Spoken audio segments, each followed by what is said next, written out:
Brito, gracias por acompañarnos en el Telediario. Muy buenos días. Buenos días, muchísimas gracias por la invitación.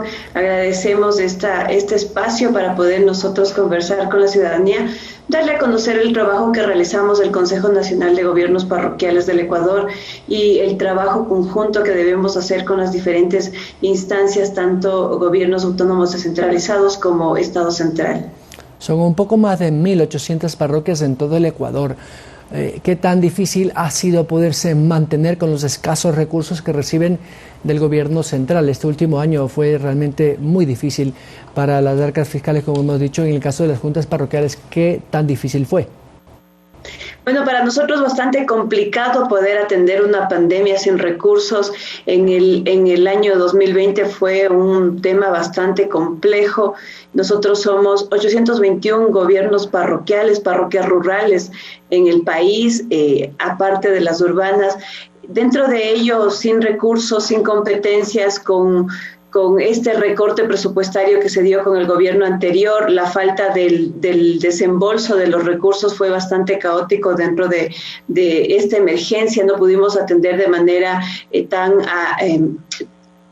oportuna, podríamos decir, puesto que a la falta de estos recursos no nos permitía poder invertirlos en la pandemia. Sin embargo, había bastantes empresas que nos han apoyado, bastantes instituciones que nos abrieron las puertas y pudimos atender de manera adecuada, pero sin embargo, la falta de estos recursos económicos de los cuales nosotros los gobiernos parroquiales dependemos del Estado central fue bastante caótico. Dentro de ello, nosotros realizamos como Consejo Nacional de Gobiernos Parroquiales un acuerdo con el Estado central para que nos entregara los recursos de manera oportuna, puesto que es el único medio por el cual nosotros tenemos recursos.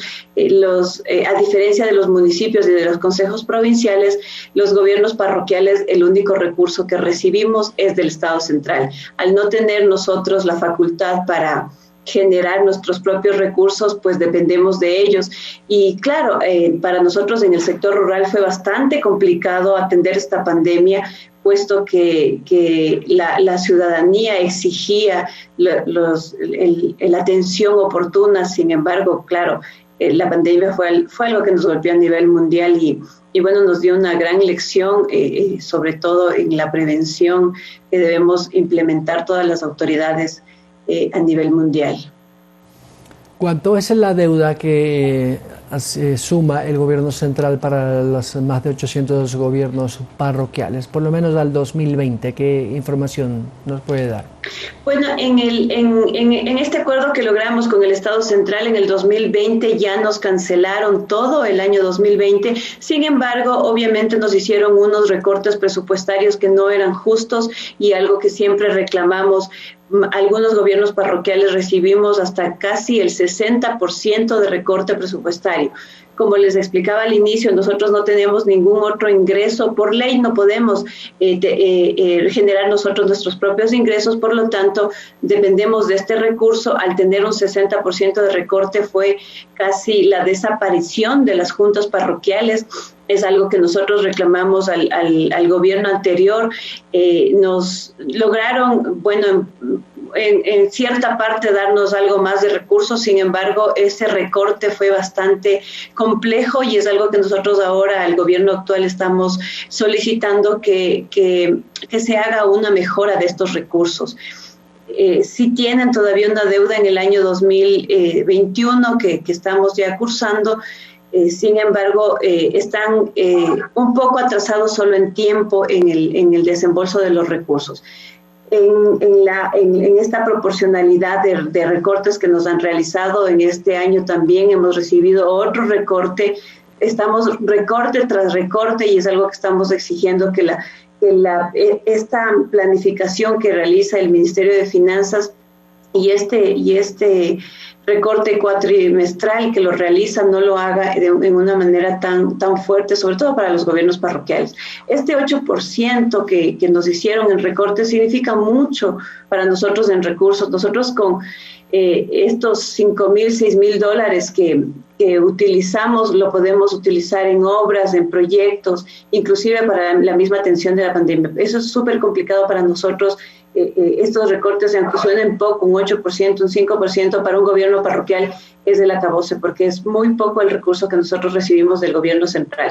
Eso es lo que nosotros exigimos, ¿no? Ahora al nuevo gobierno nos hemos sentado con el presidente, le hemos solicitado que se haga un recálculo de los recursos que se recibe como gobiernos parroquiales, el sector rural, las parroquias rurales. Entonces, dentro de ellos se les ha solicitado también a la Asamblea Nacional que se revisen esas leyes que no tienen una equidad para el sector rural. Estamos exigiendo como autoridades representantes del sector rural que exista esa equidad entre lo urbano y lo rural. Para recordarle a los televidentes y los oyentes que nos escuchan esta mañana, ¿cuáles son, por ejemplo, algunas de esas acciones que realizan los gobiernos parroquiales en favor de sus parroquianos? Claro, nosotros somos los que estamos en primera mano con las parroquias rurales. Atendemos todas las gestiones que debemos realizar en vialidad, en salud, en educación, en todo. No tenemos las competencias para ello. Sin embargo, usted sabe que la autoridad más cercana es la parroquia rural, es el gobierno parroquial, y la ciudadanía no entiende de competencias, la ciudadanía no entiende de recursos, de competencias. La ciudadanía tiene necesidades y acude a las autoridades más cercanas a exigir los derechos. ¿Y cuál es el problema? Que nosotros nos topamos que tenemos que hacer gestión con otras instancias del Estado central para poder llevar esos recursos hacia la parroquia, hacia la ciudadanía. Lo mismo nos toca hacer con municipios, con consejos provinciales, y eso debilita mucho hacia hacer una gestión efectiva para la ciudadanía, puesto que dependemos de otra voluntad política, que es otras autoridades con sus competencias. Entonces, dentro de ello, nosotros todas las peticiones ciudadanas las gestionamos. Somos una entidad gestionadora de recursos, de competencias. Entonces, dentro de ello, una de las exigencias que tenemos como gobiernos parroquiales ante la Asamblea Nacional es las reformas urgentes al COTAD, en la cual a nosotros nos puedan facultar con la atención inmediata, por ejemplo, la atención en agua de riego, la atención en vialidad, atención en diferentes instancias que podamos nosotros atender de manera adecuada e inmediata a la ciudadanía. Esa es una de las solicitudes que nosotros estamos haciendo a través de la Asamblea Nacional, y estamos pidiendo que se revise urgente el COTAD para nosotros poder tener estas competencias y atender de manera adecuada a los moradores de las parroquias rurales. Lorena, ¿y qué tan apertura tienen, por ejemplo, con las alcaldías, con los municipios, cuando pues ustedes son parte del Consejo para dar a conocer esas necesidades y cómo los alcaldes o municipios tienen la obligación, además, de gestionar esas obras? Bueno, claro, nosotros dependemos bastante de la voluntad política del alcalde o del prefecto. Eso es uno de los problemas que tenemos durante todas las gestiones administrativas. Es por ello que nosotros estamos pidiendo nuestras propias competencias, puesto que si yo le caigo bien al alcalde, ok, nos ayuda con gestión. Si le caigo bien al prefecto, también me ayuda con la gestión. Pero si es que no soy de la línea política o no soy de la simpatía del prefecto o del alcalde, pues no atiende y hace el trabajo directamente o no lo hace. Entonces, dentro de ello, por eso es nuestra exigencia hacia las autoridades, hacia la Asamblea Nacional, que nos otorguen competencias que nosotros podamos realizarlas en el territorio y no dependamos de una tercera persona. Finalmente, Lorena, la atención sanitaria en parroquias siempre ha sido muy, muy difícil porque la estructura del control administrativo de la sanidad en el Ecuador nunca ha sido desconcentrada. Alguna vez se pensó en eso, pero aquellos centros de salud que están en el campo, en aquellas parroquias muy alejadas de las grandes urbes, carecen muchas veces hasta de médico. Simplemente está el dispensario médico, pero los galenos acuden algunas horas en algunos días. Imagino que con lo de la pandemia esto fue mucho más caótico. Sí, definitivamente tuvimos falta y una ausencia de médicos, de atención.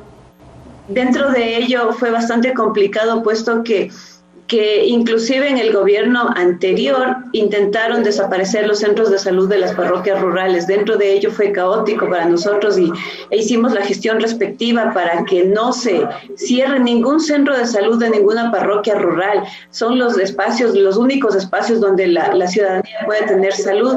Y dentro de ello, nuestra petición ahora es que los puntos de vacunación se los hagan a través de los centros de salud y que cuenten con el apoyo de los gobiernos parroquiales. Nosotros hemos sido un puntal fundamental para los centros de salud en transporte, en logística, en apoyo. Siempre hemos estado ahí, a pesar de no tener esa competencia, pero siempre ha habido esa voluntad política de trabajar, de apoyarles en ese sentido a los centros de salud. Entonces, dentro de ello, en la pandemia para nosotros fue un espacio fundamental, el lugar donde pudimos nosotros coordinar acciones y poder atenderles a la ciudadanía. Como dije, nos tocó buscarnos diferentes mecanismos de apoyo y de trabajo conjunto. Una de las fortalezas que tuvimos es haber activado las comisiones parroquiales para emergencia que está establecido en la normativa legal, en la cual pudimos como instituciones públicas atender a toda la ciudadanía, obviamente con las limitaciones respectivas. Lorena Brito, presidenta de la CONAGUPARE, muchas gracias. Muchas gracias, un buen día. Lorena Brito, como hemos dicho, representa al Consejo Nacional de Gobiernos Parroquiales del Ecuador por